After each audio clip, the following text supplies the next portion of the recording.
I'm here on the Yafo beach, Park Midron Yafo, one of my favorite places in Israel. I just passed by here in between work meetings and I thought this is such a strange and crazy and just weird and blood-filled day, and these things are sitting in my brain as I'm trying to function a normal everyday life, and I just thought I really just want to say something and comment on all this. So I stopped here in one of my favorite places. I just finished at an organization called Arus Al Bacher, which is a women's empowerment organization in Yafo that I work with. And so we had a long marathon meeting, and now I'm just stopping here for a second to collect my thoughts and share them with the world. Stand here not too far from, I don't know if you can see the Paris Center back here, which is kind of symbolic of a lot of what's on my head. The Paris Peace Center is a little bit of a misnomer because the Paris Peace Center was built on a Muslim cemetery, which is sort of the opposite of what peace is supposed to be. You know, the first aspect of peace is sort of listening and respecting the basic things, like, oh, the people you're trying to make peace with have a cemetery here. Oh, why don't we just build something big and ugly on there? By the way, it's a really ugly building. It's very hard to do something ugly on such a beautiful space. This is like one of the most beautiful spots in Israel, all beach, and the Paris Center is dark. It's all dark. You go inside there, there's tiny little windows, except for in their main hall. They have a nice big window so speakers can be seen in front of the sea. But besides that, the place is dark. And so I'm thinking about the Paris Center, and I'm thinking that sort of like symbolizes a lot of what I'm feeling now about like the world being so not what it says it's supposed to be, and everything is backwards, and things are just not what they're supposed to be, or what our leaders say they are. So what do we have going on here today? We have stuff in Israel and we have stuff in America. In Israel, we have a situation in which Bibi and his government decided to try to assassinate some big guy, bad guy, okay, no disputes that he's a bad guy. They decided to try to assassinate him. They apparently missed and instead killed 70 Palestinians, right? So, he killed 70 Palestinians just like that. So let's say this guy deserve to die. Okay, let's say that for some reason Bibi has the right to determine that this guy deserves to die. Maybe he does deserve to die. He probably does deserve to die. These 70 Palestinians did not. Okay, so how is that a just and decent decision? How is that good decision making? The answer is it's not, and it's a complete lack of respect for human life is what it is that we're doing. And then what makes it worse, as if it could get any worse, okay, but this is what we've been doing all along. We've been doing this since October 7th, is deciding that lots of people deserve to die just because we say so. Okay, so Bibi gets up there, his first press conference in a very long time. He gets up there and he says, well, this is the only way to get back the hostages. And it's like, what? What? He's trying to make this claim that by the military pressure, meaning this relentless killing, this relentless bombing, that is what's going to get back hostages. And it's like, first of all, no, that hasn't worked yet. That hasn't worked yet. In over 9 months of war, we've gotten back exactly 5 hostages through this attack, during which time we also killed hundreds and hundreds of Palestinians. Okay, so that's what bombardment did, as opposed to negotiation got back 50 hostages. Okay, so this idea that it's the military bombardment and the pressure, this military pressure, what they call it military pressure, that sanitized language for random bombarding and killing of human beings, okay, that this is really what's going to work on Hamas. And it's like, no, that is the exact opposite of the truth. Not only that, this failed assassination attempt is going to make Hamas dig their heels in further. It's going to have the exact opposite effect. The exact opposite effect. That is what's happening.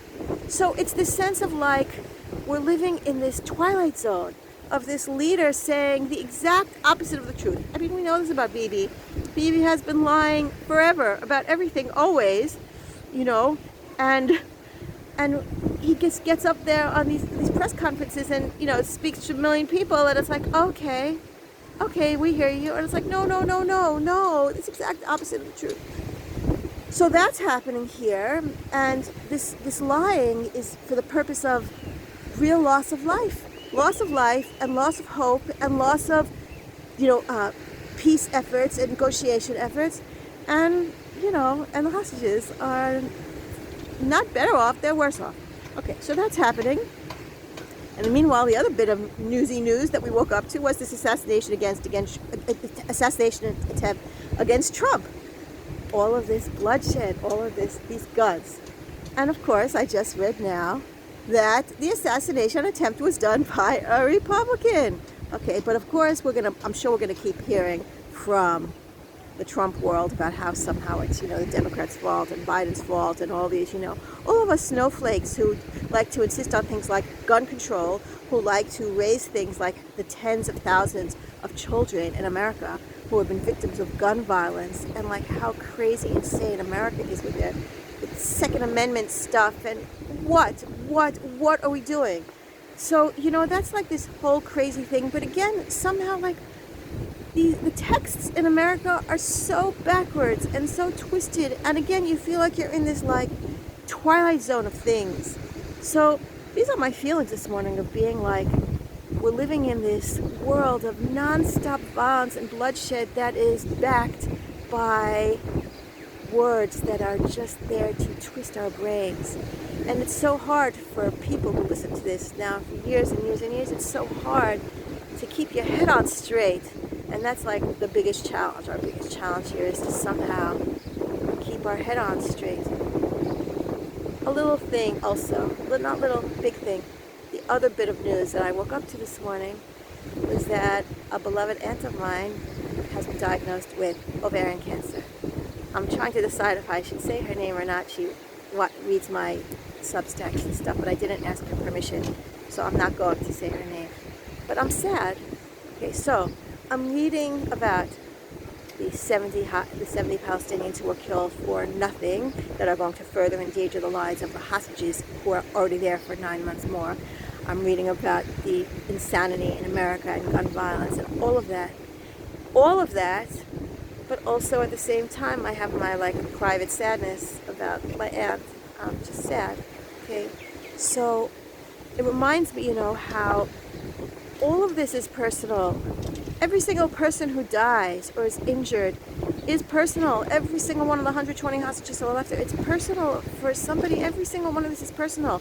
And yet these leaders keep talking in these, grandiose policy terms, like, all the words that Bibi loves to use, like, victory and absolute victory or absolute defeat of Hamas, or all kinds of words that like mean nothing.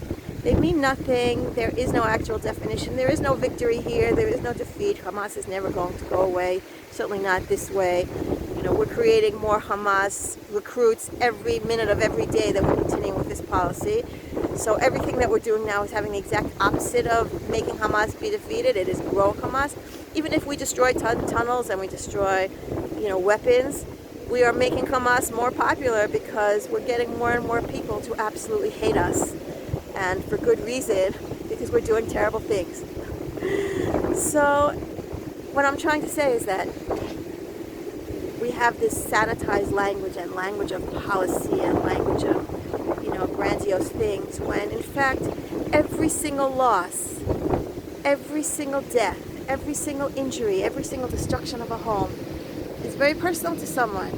And at the end of the day, we're dealing with our own personal mourning, our personal anguish, our personal sadness.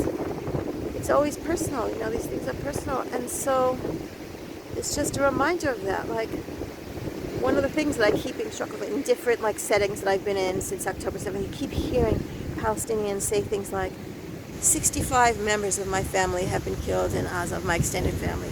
I mean, these are numbers that are like incomprehensible, and so our government says, oh, they're lying about how many people have died. The Palestinians, they're just making up numbers. It's not what they say. And it's like, what difference does it make what the exact number is? Is it 33,000? Is it 35,000?